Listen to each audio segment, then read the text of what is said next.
I had been counting down the days until I could step back into my home after nearly a year away. The idea of seeing Jennifer again was the only thing that had kept me sane during those endless months working on an engineering project overseas. But when I finally pulled up to our driveway, something felt off. The house looked the same, but there was something cold about it today, something lifeless. I brushed it off as jet lag, or maybe nerves, as soon as I stepped inside. "Jen," I called out, my voice echoing back at me, hollow and alone. My heart started to pound in that sickening way it does when you just know something is wrong.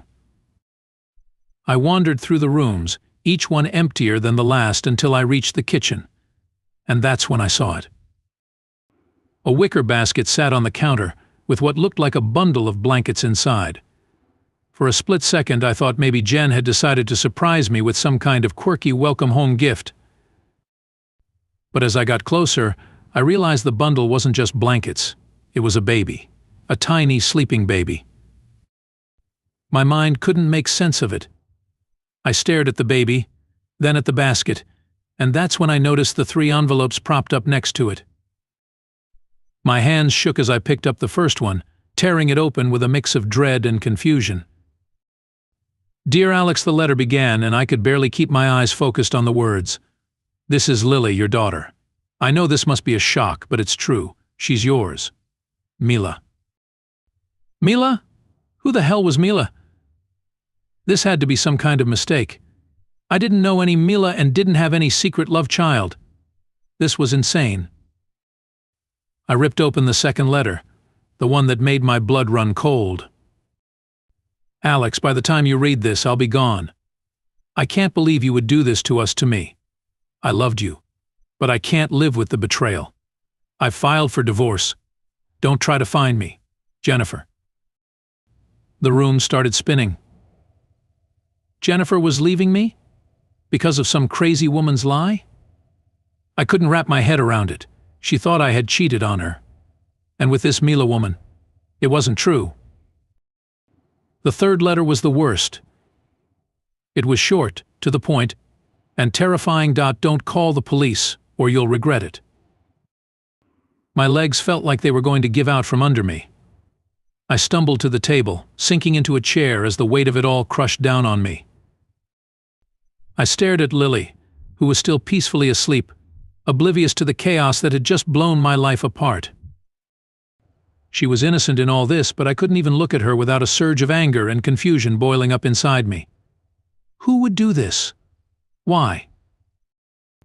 I felt like I was drowning, gasping for some kind of explanation to make this all make sense. I grabbed my phone and desperately started scrolling through my emails, texts, anything that might give me a clue. I found it buried in a junk folder. I had an old email from Amila sent months ago. I had brushed it off as spam, but now it seemed like the beginning of some twisted game. The email was short, just a few lines, but the tone was chilling. "Your wife thinks she knows everything, but she doesn't. We'll see how well you handle the truth when you return. Mila." I felt sick. Who could be doing this to me? My mind was reeling as I tried to recall anyone I might have wronged when a face flashed into my mind: Kate. My mind raced back to all those odd moments before I left. Those times when Kate, Jennifer's best friend, had acted just a little too interested in our marriage, a little too eager to offer advice. I'd brushed it off as her just being protective, but now I wasn't so sure. Pieces started clicking together in my head, forming a picture that made my blood run cold.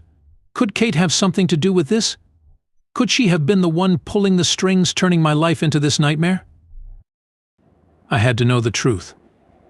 There was no way I was going to let my life crumble because of someone else's lies. I needed someone who could find out who Mila really was, and what Kate might be hiding. Without thinking, I picked up the phone and dialed the number of the best private investigator in town.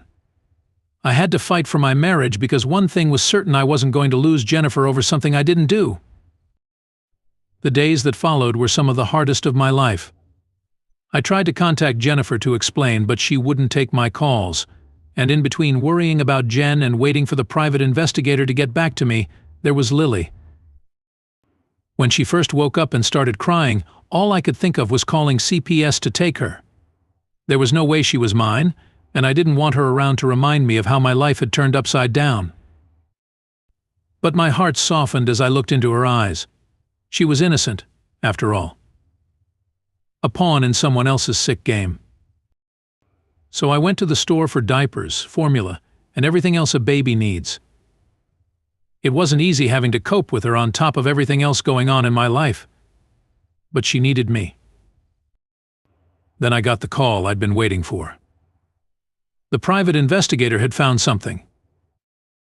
The cafe was bustling with the usual afternoon crowd, but all of that faded into a distant hum as I sat across from Kate. My heart pounded so hard I could feel it in my throat as I set my folder filled with evidence down on the table between us, a loaded gun waiting to be fired. Kate was sipping her tea. The sheer audacity of her sitting there, acting like everything was normal, made my blood boil. But I had to stay cool and collected. This had to go perfectly. "Kate," I began, my voice low, almost a growl. "I know what you did." For a moment I saw something cross her face. Fear? Guilt. But she recovered quickly, her expression smoothing out into that familiar mask of concern. "I don't know what you're talking about." I leaned forward, my eyes locked on hers. "Stop. Just stop. I've got the emails, the texts, the bank transfers. I know everything, Kate. The setup with Mila, the lies you fed Jennifer, the whole twisted plan." Her teacup trembled slightly as she set it down, but she still tried to hold her ground. "Alex, you're being ridiculous." "Stop lying," I snapped. Heads turned, people started to notice, but I didn't care. "You're the reason my marriage almost fell apart. You used a vulnerable woman and a baby to try to destroy us. Why, Kate?" "No, we're doing this right here, right now," I insisted, my voice cold. "You owe me the truth. After everything you've put us through, you at least owe me that." Kate's shoulders slumped, and she finally met my gaze, her eyes filled with something that almost looked like regret. "I was jealous, okay? I couldn't stand seeing you with her, knowing that you'd chosen Jennifer over me." What I muttered. "I've been in love with you for years, Alex, and it twisted me up inside. I thought if I could break you two apart, maybe." I stared at her, my stomach churning. This was worse than I'd imagined. "So you thought ruining my life, dragging an innocent baby into this mess, would make me love you?" She winced at the disgust in my voice, tears welling up in her eyes. "I wasn't thinking straight. I know it was wrong, I know I've hurt you and Jennifer, but it's too late to take it back." "Darn right, it's too late," I snarled. "You didn't just hurt us, Kate. You nearly destroyed us. You can't just say you're sorry and expect that to fix everything."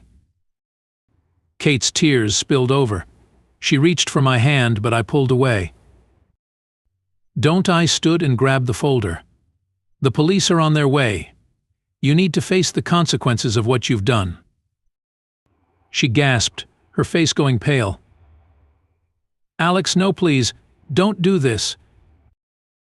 You made your choices, Kate, and now you have to live with them." As I turned to leave, she started sobbing, but I didn't look back. I couldn't. The weight of what she'd done was crushing enough without seeing the wreckage of her life, too. The days that followed were a blur. Kate was arrested, and Mila was stripped of her parental rights. I couldn't help but feel sorry for her, even though she'd played her part in this nightmare. But Lily was innocent, just a baby caught in a web of lies, and I knew I had to be there for her. When Jennifer showed up on my doorstep a few days later, eyes red from crying, I felt a mix of hope and fear. She stepped inside, and we stood there in silence for what felt like forever before she finally spoke. "I'm sorry, Alex," she whispered, her voice breaking. "I should have trusted you. I should have believed in us." I pulled her into my arms, holding on like I'd never let go. "We both made mistakes," I said, my voice thick with emotion. "But we can get through this. Together." We spent hours talking, crying, and slowly, painfully piecing back together what had been shattered. And in the middle of it all, there was Lily, our little light, our unexpected blessing. When Jennifer suggested we adopt her, It felt like the first truly right thing that had happened in a long time.